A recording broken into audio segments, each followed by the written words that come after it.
You're watching Straight Talk Africa. Hello and welcome to the show. I'm Haydé Adams.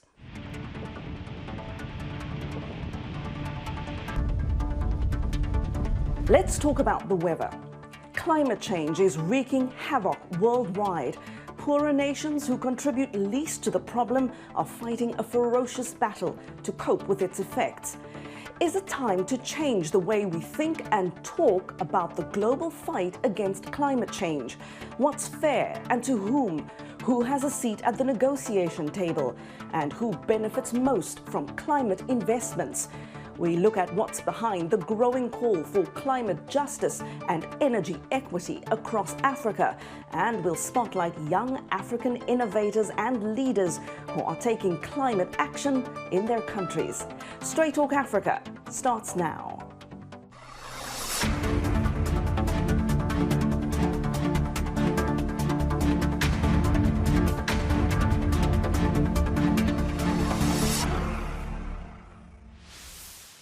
The 2015 Paris Climate Accords is an agreement between 197 countries to fight the effects of climate change, reduce greenhouse gas emissions, and keep the Earth's temperature from rising by more than 2 degrees Celsius in this century.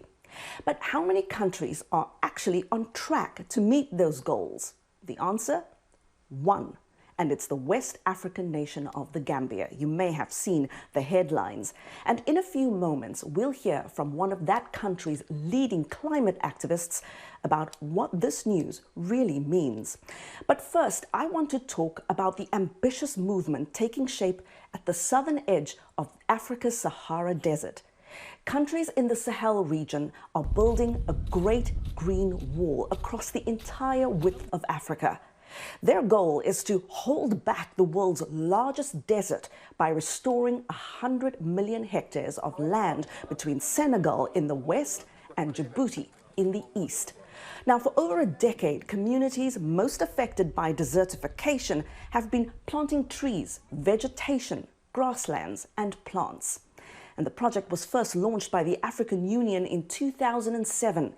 Now a film has been made about it, capturing the hopes of those working to make the Great Green Wall a reality. Restoring the land is a matter of survival. It's up to us to create an African dream.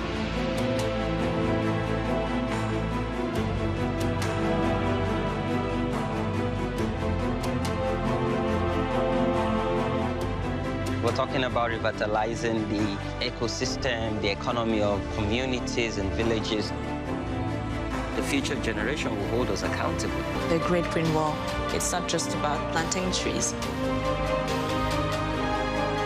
It has to become a movement from the whole continent, from the whole world. And once completed, the Great Green Wall will be 3 times the size of Australia's Great Barrier Reef and the largest living structure on the planet. And the Gambia is part of this restoration project. While the West African country is being celebrated in news media as a global climate leader, one of its leading young conservationists says, let's not get too carried away. Kemo Fatty wants more than big headlines. He says wealthy nations need to pay greater attention to African voices in financing the fight against climate change. He spoke to me recently from the Gambian capital of Banjul and told me why this fight is personal for him. More than 6 years ago, my brother left for this migration. He actually tried to endeavor to get to Italy. So more and more, I see a lot of young people from this community here. Most of them have died in the Mediterranean. My brother, before he left, he put this sobering reflection to me that Kemo, my great-grandfather was a farmer, my grandfather a farmer, and my father a farmer. They still could not pay a proper education for me. They still could not get themselves out of poverty, and €1 is equivalent of $50. What am I doing in this country? Because for me, it was an irony that, hundreds of years ago, the Europeans were at the shores of the Atlantic, packing us by force into those boats. And what happens? years later, they don't need to come to the shores of the Atlantic. We deliberately pack ourselves in probably much more harsh conditions than the slave owners because they needed us to be alive. But this time around, we just take all the risk and jump into these boats. So I didn't feel comfortable as a young person. So when they say they're looking for greener pasture, I started figuring out ways to make the pasture green. And this brought in the whole issue of climate change. I didn't realize that, of course, these changes that are happening, what is causing these people to leave is the consistent production of the land, and that has ultimately diminished the productivity of the soil. More and more, these people go deeper into poverty because 70% of all the people living here are depending on agriculture. So I didn't see any stronger motivation than protecting what's left of our land. Even if I can't do much at the global sphere, I think what's remaining, the life support systems that we have in our ecosystem is something I need to preserve so that when I have children, it can be a fair deliverance to show them the world like I have met it. But our parents and our great-grandparents have not handed this over to us. So I didn't find a much more important job than to take this as my life's work and ensure that, our biodiversity is protected. Kemo, what does climate justice mean to you? Well, if I come to think of climate justice, I think basically it's not just looking at climate change as an environmental issue, but of course, as a social issue as well. We look at most of the inequities that are surrounding the whole climate issue. For instance, when we look at the large polluters, they are polluting so much in terms of climate change. But like you said, most of them are sitting in cities. They are being fed from the hard-earned works of cocoa farmers here in Africa, in India. So all of these people who are marginalized, they are facing the harsh impacts of this climate change. For instance, if you are rich here in the Gambia, you can buy your air conditioner or whatsoever, and then avoid the heat stressors. But the local people who have no idea of this climate change and polluting this carbon are the people who are facing the heat stressors, are the people who are hardest hit by disasters, are the people who are struggling to put food on the table. When we look at the Gambia, for instance, we have an ambitious nationally determined contribution. We have, the ambition to actually, phase out from fossil fuels. We have the ambition to reduce our emissions. But, this comes with finance. And we are not the people putting all of this carbon into the atmosphere. So that means now we are taking resources that could have been spent on other sectors, education, some kind of poverty relief, even though climate is affecting poverty. The government is trying to direct them towards climate action. So I think this is what climate justice entails, making sure that the largest polluters, they pay for their pollution so that, we can ensure that the people who are most vulnerable also have some sort of relief, and of course, are also able to put up some adaptation mechanisms to help themselves to thrive. What do you think is missing from the conversation in Africa, specifically about climate change? Well, in Africa, I think what is missing, if you ask me as a conservationist, I would say is our take on water, specifically here in the Sahel. Our priorities are on adaptation, not mitigation. So what is missing is that the people are not really focused on the water shortages that are coming up in the near future. We looked at Lake Chad, for instance. We've seen almost 80 to 90% of the lake has been shrinking. We look at, for instance, the very country where I am in currently, the Gambia, we have the OMVG project.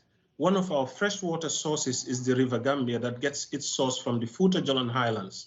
So instead of investing into renewable energy that has to deal with the sun, we are building a dam that will certainly affect the flow of fresh water. Once we lose water, we will lose the entire Sahel to the desert. More and more, we see the desert creeping in. And this is a crisis of water. In the world, they are racing against a 1.5 degrees, but here in the Sahel, we are racing against water because we only have 3 months of rainfall here in the Gambia. From 6 months, it has reduced to 3 months over the period of a generation. So we are seeing that, more and more farmers are having problem with planting, more disasters come because we don't know when to plant. So at the end of the day, this is having a huge economic burden, but yet still we keep putting our freshwater sources in places that you cannot imagine. the economic growth model in Western worlds is changing, to power some of their old plants on renewable energy. But it seems as if in Africa, we are repeating the same mistakes of the Europeans who are trying to now shift to renewable energy. We are now building our foundation on fossil fuels. We are allowing companies and business to thrive on not clean energy, even if they are new. I think what should be included in this is ensuring that we have some policies in place to really see that when companies or any new thing is coming, that they are built 100% on renewable energy, because we are trying to transition. But because this doesn't favor their growth model, this doesn't favor investors, so everybody turns a blind eye to it. More and more, they just want jobs, but how these jobs are created, nobody is looking into the nitty-gritties of this. What do you think is missing from the larger global conversation on the issue? So for the world itself, I think what's missing is in terms of climate finance. They said that they are going to mobilize 100 billion. Has that been done yet? There has been several disastrous COPs that have been happening. And we've seen that, in all of this climate financing, only 3% is spent on nature-based solutions. With all what nature is doing for us, absorbing the carbon, giving us the livable planet, this nature is what is actually taking most of the carbon for us, and yet only 3% of global climate financing is going into nature-based solutions. So this is a critical and a sobering reflection for us as young people and for the leaders themselves, because at the end of the day, the people who are doing the spending at this global sphere, for instance, when we talk about in Africa, we talk about the Agenda 2063, there is nobody at the African Union who will probably be alive by 2063. By 2063, I would have already been retired. So how can we ensure accountability? How do they decide for us the future? Nobody asked me if I want to pay debts that they are putting into fossil fuel economies, but today I'm here paying for it. Nobody is going to ask my children for that, but they will still face that. So we are saying that if the world is looking at, transforming itself, we need to put into perspective those people we are making decisions on behalf of, that these decisions are not something that take away their livelihood or create a world that we don't know altogether. Kemo, I want to ask you how you felt hearing the news about your country, that Gambia is the only country in the world which is on track to meet the Paris Accords. Well, I think that is just to say that as climate activists, personally, that is just a reminder. We want to send a message out to world leaders, developed economies that, as small as we are, and the fact that our contribution is marginal, we want you guys to step up just as much as we have. It's quite sad for us to be the only country living up to the Paris Agreement. So at some point, it's this having this nostalgic feeling of, yes, okay, we are doing well. Should I celebrate? No, because our contributions are completely insignificant when it comes to emissions. So therefore, this is just a symbol showing how unwilling, developed economies are in trying to scale up ambition. But as a country itself, of course, despite the fact that we are leaving to Paris agreements, there is also certain issues when it comes to the destruction of nature within here, just that we are not that large, but also these are sets that need to be really looked into, for us to be fully living in conformity with this. One example I would give you is the illegal logging. For instance, in the Gambia, we are responsible for most of the logging that happens in southern Senegal, that is in the Casamance region. We have amassed tons and tons of wealth by, the heads of states here, in terms of exporting this illegal wood. And most of this wood that they are even cutting are part of the endangered species, such as the rosewood. We are expecting more actions. We are expecting our states to actually put more attention on the nature that is around us. We want, first of all, to take care of the small things before we can, celebrate the big things. So this is my reaction to that. But overall, I would like to congratulate the Gambia for that significant achievement, because at the end of the day, it's like paving way for the rest of the world to actually follow suit, and knowing that, this is not just about Gambia or something. It's about humanity. It's our survival as, human beings. We are the only species altering the earth systems. So at the end of the day, for us, we are happy to take the lead and a call to action for other countries to step up. And that was conservationist Kemo Fatty speaking to me from the Gambian capital of Banjul. Now, a big source of greenhouse gases that is changing the climate is the production of electricity. More than half of the 1.2 billion people living in sub-Saharan Africa do not have access to power. And as African countries look to generate more electricity, it seems like the perfect opportunity to leapfrog to wind, solar and other types of renewable energy and move away from dirty fuels like coal, gas and oil, right? But it's not that simple. Some countries are in a prime position to make the switch, but is it affordable and practical throughout Africa? I asked Lily Odarno from the Clean Air Task Force here in Washington for some answers. Lily Odarno, welcome to Straight Talk Africa, and we're going to get right into it. Now, we often hear about the risks of climate change to the world's most vulnerable nations, and of course, especially those in sub-Saharan Africa, where we are also hearing the call for climate justice.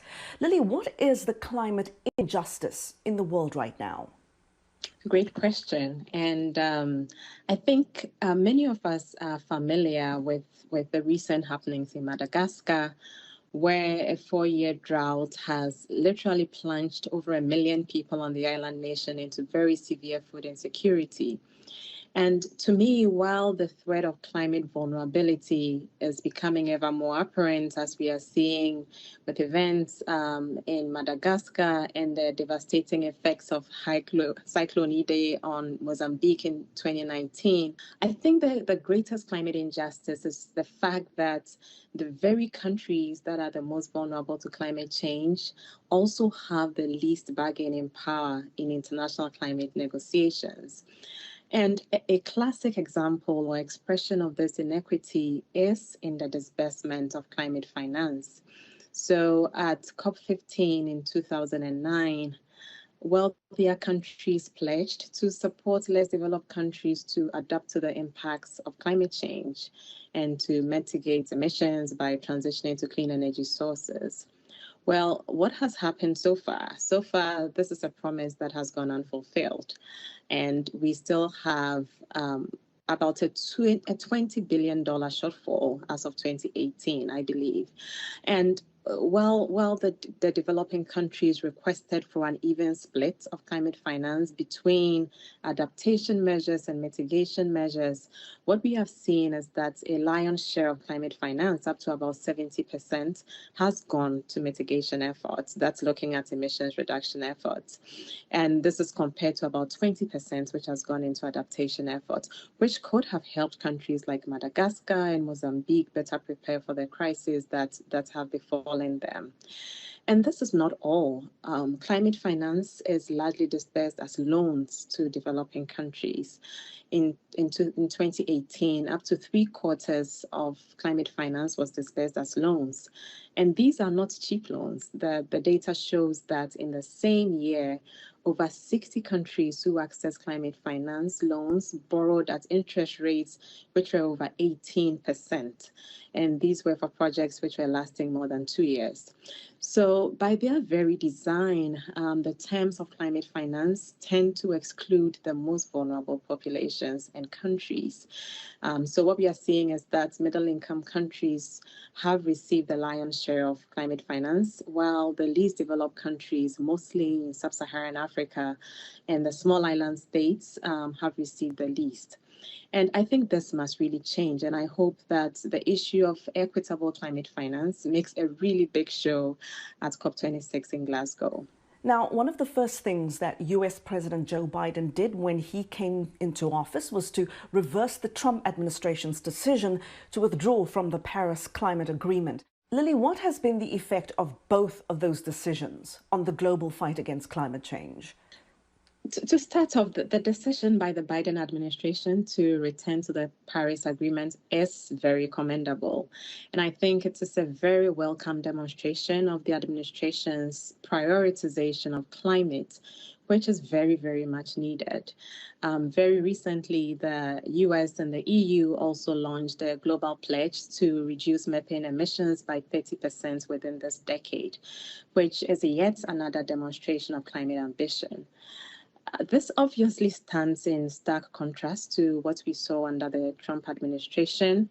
But I do think that it's also important to mention that even under the previous administration, when the US pulled out of International Climate Cooperation and leadership, US states, US cities, and the private sector really stepped up their game and made very positive steps that filled the vacuum that had been created. So rejoining the Paris Agreement, I will say, by the Biden administration is the first step. And the United States can do more. I think that the United States can back its commitment with stronger efforts to address the climate finance inequities that I raised earlier. Between 2010 and 2015, the US mobilized up to $15 billion of climate finance. President Obama in 2014 also pledged a $3 billion contribution to the Green Climate Fund to help developing countries respond to climate change. Of that, $1 billion has been honored to date. So there's still some work to be done here, aside re-entering the Paris Agreement. I want to talk now about energy and this switch from fossil fuels to renewable and clean energy that Africa is expected to make. What are the greatest energy challenges on the African continent today? And is renewable or clean energy 100% the answer to Africa's energy needs as the continent not only seeks to electrify its people, but as it seeks to develop, and to the same extent that countries in the West have? Excellent question. And I love it because I think it sits really at the heart of the energy and climate discussion or discourse in Africa. First of all, Africa needs to grow, and Africa needs to provide its people with decent standards of living, and energy will be fundamental to that. By 2040, we expect Africa's population to grow to over 2 billion people compared to about 1.3 billion people today. We expect Africa's urban areas to grow. By 2050, the estimates are that we could have 60% of Africans living in urban areas. Africa is looking to scale up and to ramp up investment in manufacturing by 2030. We are looking at a 40% increase in manufacturing on the continent by 2030. This means that energy demand could grow very rapidly, and estimates are that it could even grow by a factor of about 100% by 2040. So I think that the question at hand is really what power systems can support these levels of growth? And I say that utility-scale power systems will be relevant to Africa's development and energy future. And to that, wind, solar, and storage, they will potentially account for a significant share of Africa's future energy systems, but by themselves, they are unlikely to meet the growing energy needs of African economies as we industrialize. So this means that African countries who currently depend on fossil fuels for firm power, and when I say firm power, I'm talking about power that is always available 24/7, these African countries will need other options, other zero carbon firm options to be able to power their economies as they grow. And we need to begin thinking big and thinking about laying the foundation for pathways that allow us to adopt a broader set of zero carbon firm power options on the continent. We should be looking at how African countries can implement these alternative technologies as they become cost effective and feasible for our African markets. We should be looking at how our next generation of young people can play an active role in shaping Africa's energy future. But Lily, is it fair to ask Africa to develop with clean energy when many wealthier nations industrialized with dirty fuels, and that's what put us in the position we are today? And is there necessarily a huge desire among African countries to make the transition to renewables early on and avoid the mistakes of Western nations? Or do some want to go the way of Asian countries that chose to industrialize first and essentially clean up later? Yeah, interesting one there. It's important for us to recognize the fact that, African countries are embarking on the clean energy transition journey from very different starting points. So if we take a country like Ethiopia, which is endowed with vast zero emissions energy resources, we are talking hydro, we are talking geothermal, the pathway to a net zero future is easily discernible in that context. Now contrast that with Nigeria, which is a big hydrocarbon dependent economy. The transition pathways for these two countries are light years apart. For the hydrocarbon-rich African countries, we have to acknowledge that the transition to a zero-carbon economy will not happen overnight. I think what these countries need more than anything else are options, and they need the options now to help them decarbonize without having to sacrifice their development aspirations. But it's important also to have in mind that while we abate emissions in the short term, we still need to start laying that foundation for zero carbon options in these same economies so that there are options to transition to when these countries have to move on. And again, I would want to emphasize the relevance of having firm power that is able to support industrialization at scale. You know, when we think of the burden to decarbonize in Africa, decarbonizing Africa's fossil fuel sector, I think it must not be left to African countries alone. The biggest consumers of Africa's hydrocarbon resources really are primarily the European Union and China. And I believe that this is a time when we have to begin thinking collectively about how we work together with these countries. So the EU, China working collectively with the African producing economies to decarbonize the fossil fuel sector. I think this is a time for shared responsibility if we want to be serious about climate change. And I'll have more from my conversation with Lily Odarno from the Clean Air Task Force after the break. We'll also talk about jobs. Will a switch to clean energy create more jobs or more job losses? And later we'll bring you the story of a Kenyan scientist who uses artificial intelligence and indigenous knowledge to help farmers adapt to climate change. Back in a moment. Health, wellness, sport, beauty, medical breakthroughs. Healthy Living cares about your well-being. What are the main health concerns in Africa and around the world? Find out the latest on coronavirus.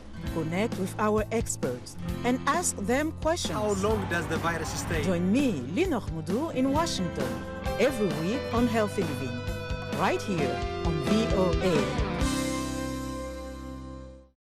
You're with Straight Talk Africa. Welcome back. Is there a way to combat climate change and Africa's unemployment problems at the same time? Here's more now from my conversation with Lily Odarno from the Clean Energy Task Force here in Washington. Lily, as you know, we have a huge unemployment problem on the continent. Let me use the example here of South Africa. You know, it has one of the highest unemployment rates in the world, and its economy is still largely driven by coal. So what would a switch to renewable energy mean for workers in that country? Would there be jobs for them in a clean energy economy? Yes, I think South Africa is a great choice for this topic because South Africa's energy transition is a very complicated one. Primarily, we are all familiar with the country's deep dependence on coal, and South Africa's coal sector employs about 200,000 people. You're looking at coal mines, in coal power plants, and in coal transport.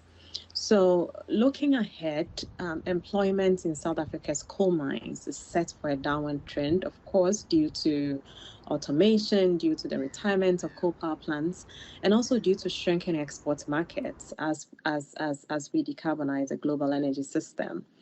Now, the truth is that the displaced coal workers will likely struggle to find new jobs, and this is because of South Africa's history with high unemployment rates, fundamentally.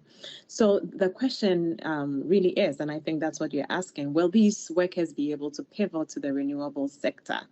In South Africa, what we are seeing is that, especially in the solar industry, is that solar panel manufacturing is still being largely done in China. The country is not yet there with having local production lines that can produce solar panels at competitive price points and at a scale where it will be employing a lot of people.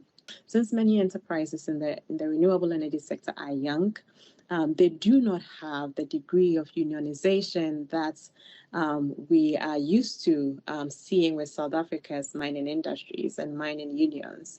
We need to plan for how workers are going to shift from jobs which were more permanent to some which could be more temporary, but we also need to think of how we reskill workers to be able to take up new tasks in the renewable energy economy.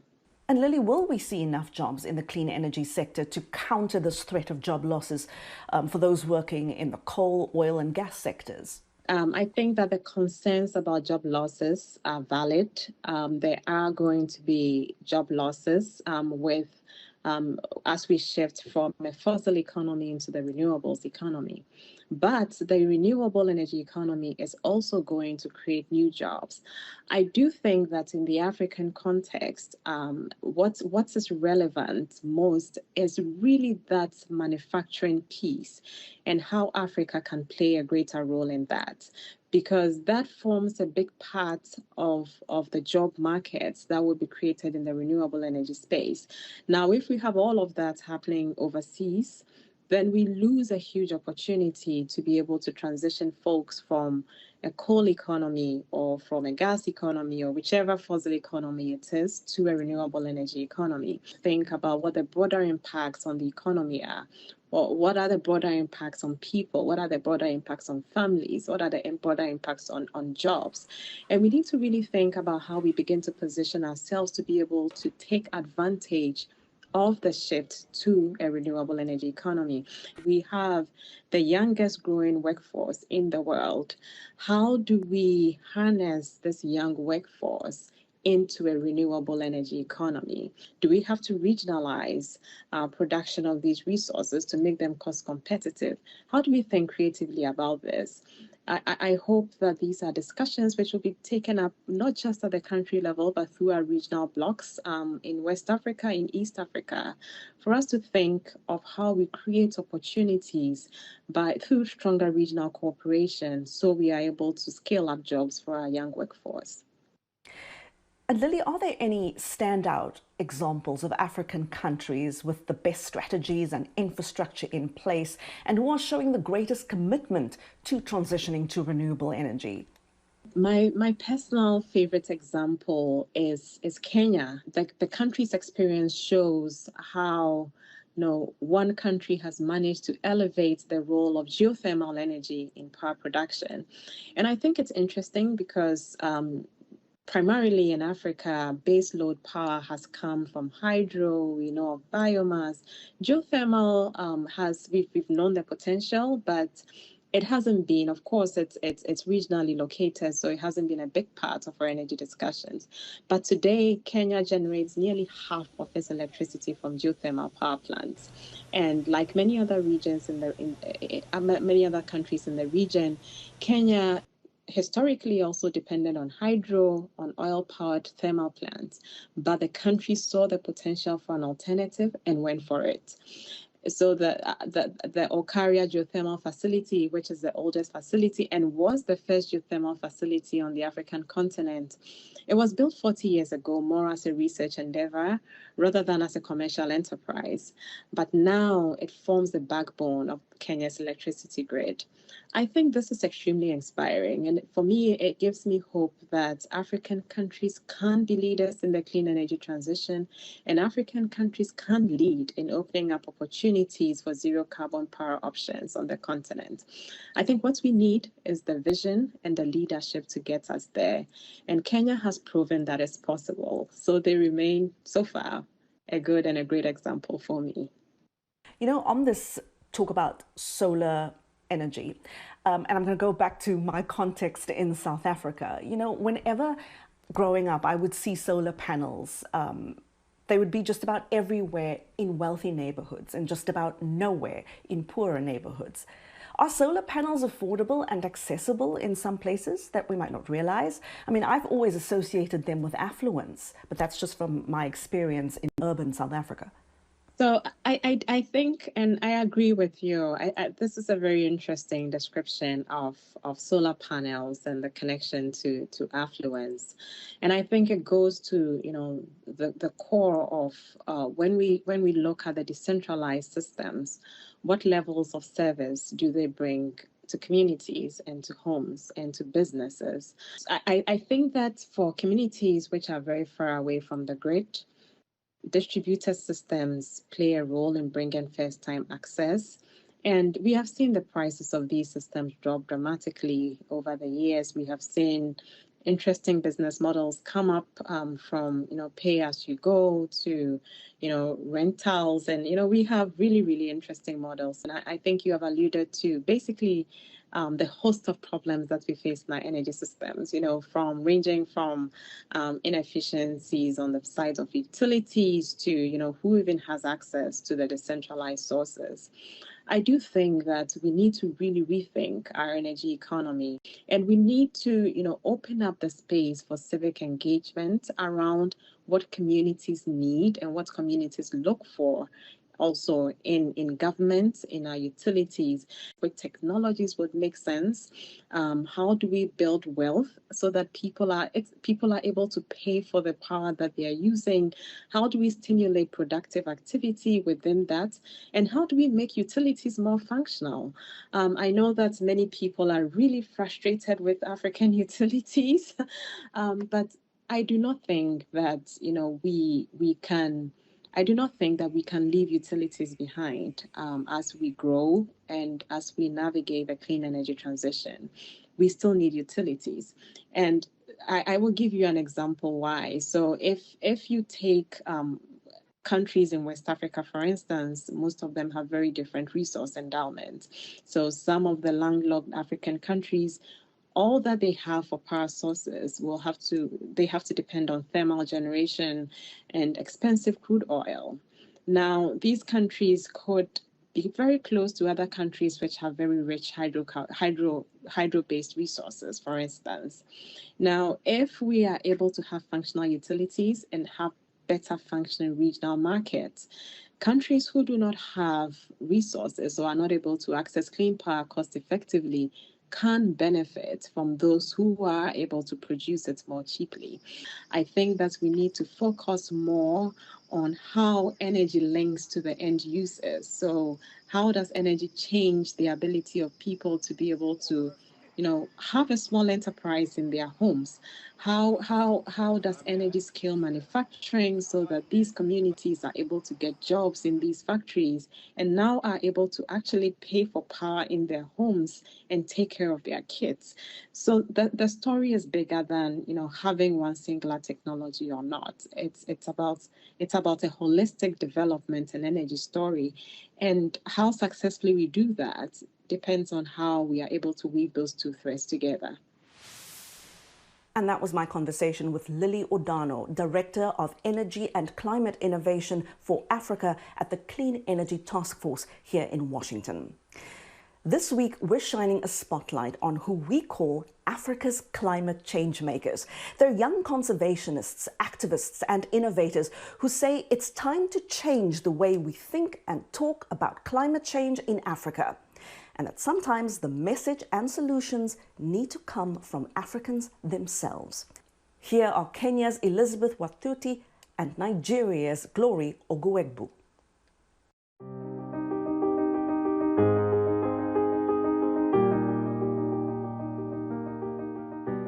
I've always been passionate about environmental conservation, and especially having grown up in the most beautiful forests in Kenya.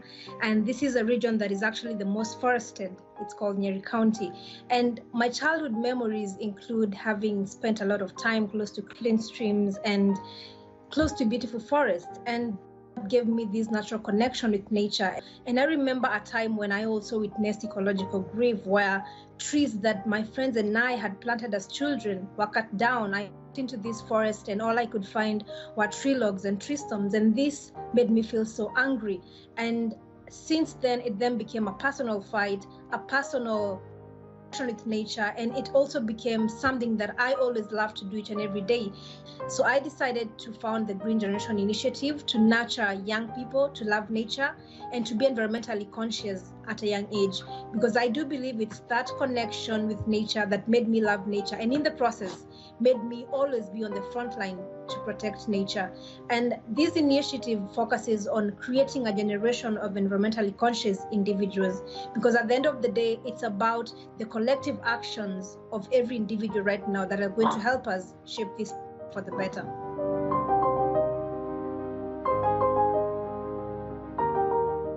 Last year, during one of the Fridays for Future climate strikes, I held this poster where I had written down, "The climate is changing, why aren't we?" And I held this poster in Nairobi City. And this is because of the many years of inaction that we have continued to see. A lot of young people like myself have continued to demand for urgent and bold climate action from the leaders, but yet much of the needed change and actions that we want to see seem to be nowhere in the horizon. And so I wrote this poster because I began to witness a lot of the climate change impact in my own country. People were dying and losing their lives as a result of the floods, mudslides, and landslides that were affecting different parts of the country. I care about how my actions will impact the next generations. But yet, as the human race, we are not doing what is supposed to be done of us to be reduce, or rather to be able to tackle this crisis and reduce these impacts from the people that are the most affected. Just because the climate crisis is not happening where you are, it doesn't mean that it's not happening at all. There are people that have to deal with the worst impacts of this crisis every day. And for that reason, we also need to change and begin to take urgent action. And the other aspect is the piece of nature. Nature has to be at the center of climate conversations, and that has not happened for a long time. And this is because the discussions about tackling the climate crisis have only a lot of times been centering around reducing carbon emissions. For us to stay within the 1.5 degrees Celsius, we also need to preserve every bit of remaining ecosystems, and they have to stay intact, and as well as continue with nature regeneration efforts, and also make sure that our cities are green, clean, and resilient. I would want an Africa where people do not have to deal with the worst impacts of climate change, an Africa that is resilient, an African continent where everybody can be able to afford and have a decent meal every day, and also a continent where have equal access to green spaces, equal access to clean drinking water as well, and an African continent whereby people will not have to really struggle in life in terms of the incomes, and in terms of the fact that we see every day women who have to walk for long distances to look for water and food for their families, and that should not happen. We need to show global solidarities to continents like Africa to make sure that climate change adaptation and mitigation is at the center of the climate conversations as well.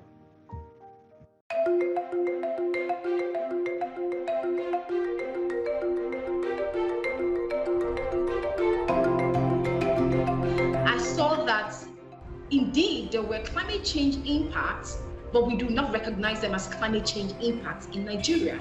And if we wanted to begin the journey of combating climate change, we have to bridge that gap first. The people have to know what is going on, not just knowing what is going on, but understanding how this thing is going on in their country and how this thing affects them as a person. So on the normal day, Nigerian people are quite stubborn. They would not take any action against climate change if they did not see people dropping dead on the streets. I know a lot of people in Nigeria who cook with biomass. Now, the smoke that comes out from that firewood is aiding climate change. Not just that, it's even having other effects. How can I tell this woman that climate change is happening? Western literature has not helped telling the woman that polar bears are disappearing and that ices are melting across the world and that there is sea level rise and that the elephants have died does not make sense to an African. What I have learned in my journey is that people take action faster when they see how that problem is affecting them. It has to reach home before they can really take action faster. Then I could tell the woman, who also has a farm nearby, that your cassava has not done so well because there's been changes in the environment. There is a change that is happening in our world that is leading to that. Only then can the person listen to you to understand what climate change is, and if there are steps that they can take, because there's a personal way it affects them. Understanding climate change and understanding the steps that you need to take, the changes that you need to make in your life to make sure that we live in a sustainable world. Bringing it down to your very local experience, bringing it down to your very home.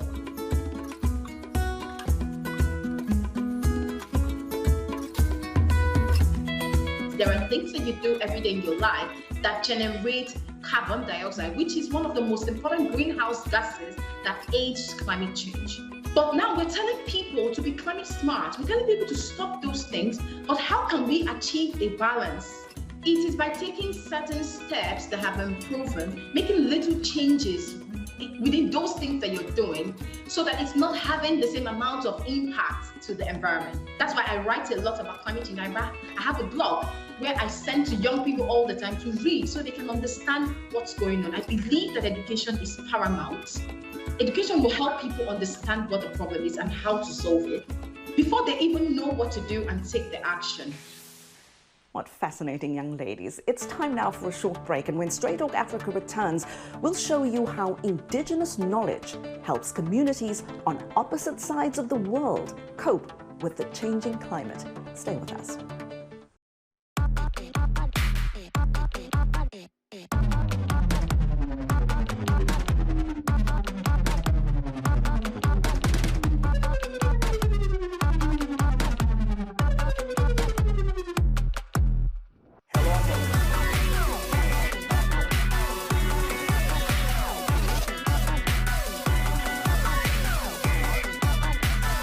From around the world. Let's go.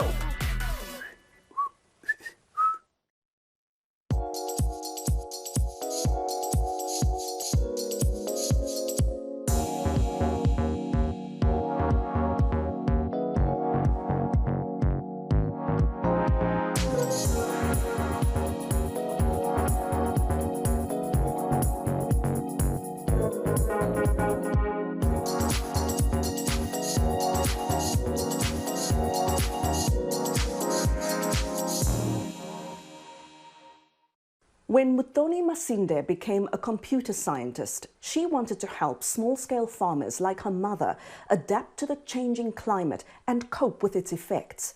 Growing up in a remote village in Kenya, she saw firsthand the challenges of small-scale farming. Using science and technology, along with the indigenous knowledge she learned from her mother, Masinde created ITIKI, a mobile drought prediction tool. ITIKI is already helping more than 15,000 farmers in Kenya, South Africa and Mozambique. This is the story of Africa's weather maven.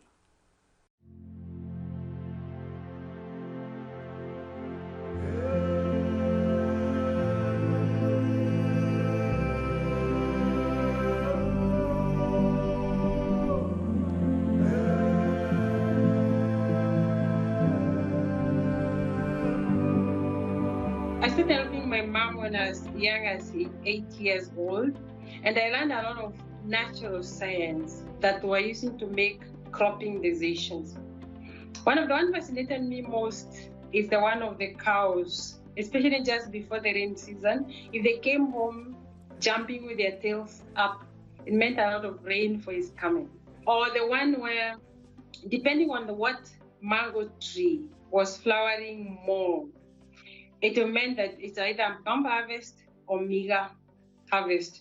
For example, when the mango tree that naturally produces bigger mangoes flowered, it meant a huge season is coming. And the one that is very interesting, and I don't keep giving it as an example, is the behavior of dragonflies. They come dancing around just before the season. If they are flying very high up, let's say like 3 meters, that would indicate like 3 weeks before the rain comes.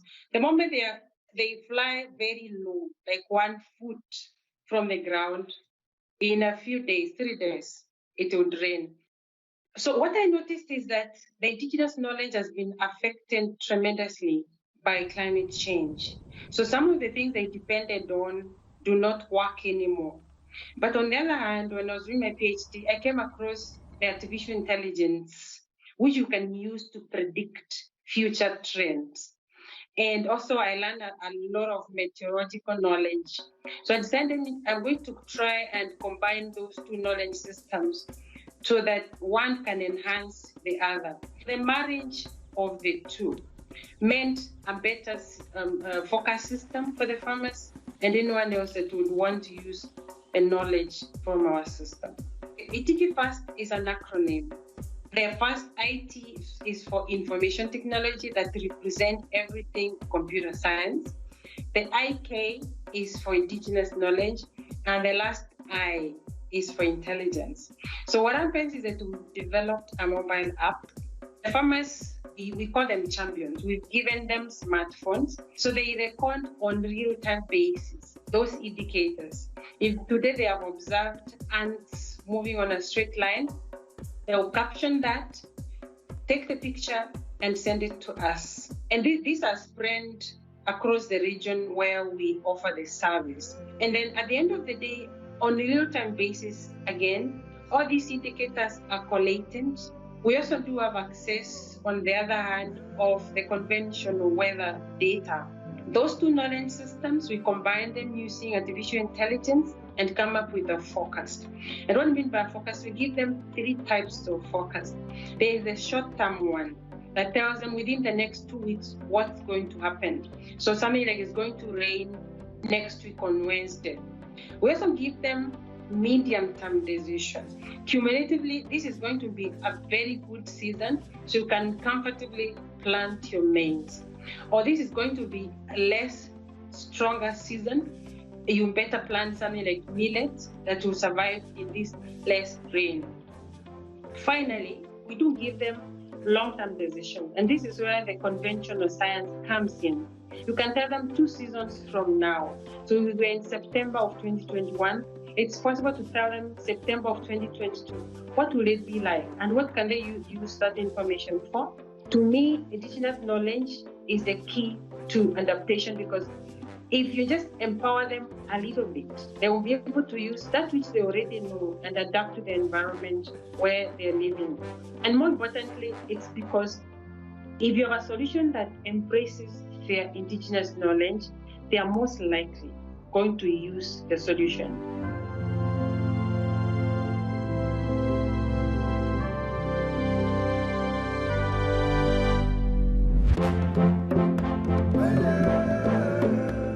I feel so proud of the fact that I'm a living example of what the African Union calls African solutions, but African people. It works. It works in no other way, because it starts with me, ends with me, and it touches our people. So I'm very proud. I'm growing more people like me. Many people I'm mentoring, and always remind them, remember your roots. Remember you're unique. Remember my village is different from your village, and it's only you who can bring a difference in that village. So I look forward to more of Africans embracing that African Union slogan so that we solve our own problems.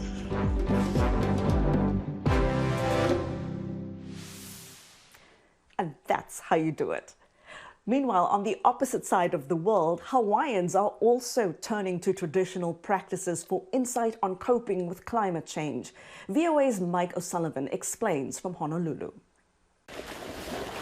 Rising ocean waters are causing erosion, threatening coastal Hawaiian homes. Oahu, the state's principal island, could lose 40% of its beaches from erosion by 2050, says one study. Harming tourism, the largest source of income for the islands. Another problem, higher temperatures are causing erratic precipitation and, in places, drought. Some rainfall is on average going up over time, some is going down. In Hawaii, we've actually seen drying out. With less stable weather, the islands are seeing more severe storms and flooding, as in Maui in March. There are other impacts, too.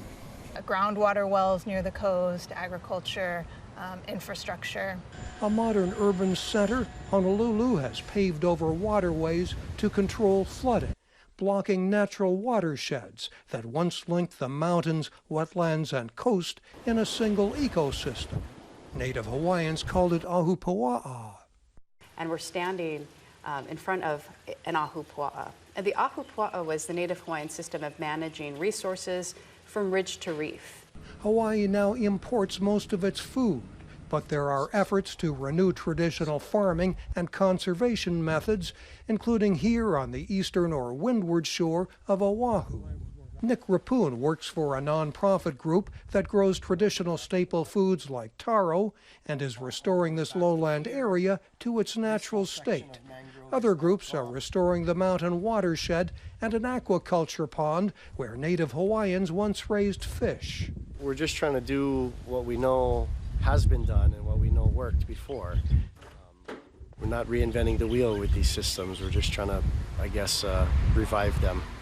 Alapaki Luke, who teaches Hawaiian language and culture, says taro patches trap silt and control erosion, something Native Hawaiians understood.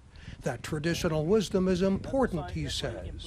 I'm not about going back 400 or 500 years ago, but we can use the foundation, which you call a kahua, of the ike, the native tradition, in a modern